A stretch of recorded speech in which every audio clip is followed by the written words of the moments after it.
आता लेखिकेलाच कळत नाही शब्दात कसं मांडायचं, तर आम्ही पामारांनी काय करावं. पण मी जीवचे आभार नक्कीच मानणार नाही, कारण हे तर आमचं कुटुंब आहे आणि ते त्यांच्या प्रत्येक चित्रपटात आम्हालाच घेणार आहे. इथेच तुम्हाला कळलं आहे की त्यांना आम्ही पसंत आहोत.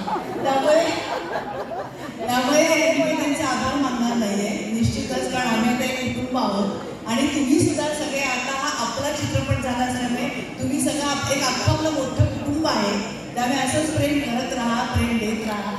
आणि आज मला आनंद आणखी एका गोष्टीचा होतो, खूप पर्सनल आहे, पण मला तुमच्यावर सांगावं असं वाटतं की हे जे मला यश मिळालं आहे, आज इतकं प्रेम मिळालेलं आहे आणि सगळीकडे बोलबाला जो होता चित्रपटाचा, सगळीकडे सगळे कौतुक करतायत, ते आज माझी 90 वर्षाची आई स्वतःच्या डोळ्यांनी पाहते आणि तिची इच्छा अशी की मला ऑस्कर मिळावं.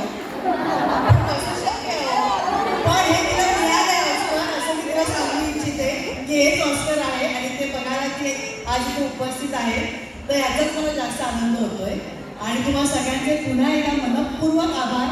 असंच प्रेम करत राहा आमच्यावर आणि येणाऱ्या प्रत्येक मराठी चित्रपटावर, आणि असंच भरभरून प्रेम द्या आणि सगळ्यांची आपल्याला थिएटर्स मिळत राहू दे. 6 महिने चित्रपट चालू, त्याच्याहून जास्त गुन्हेला राहिला पाहिजे.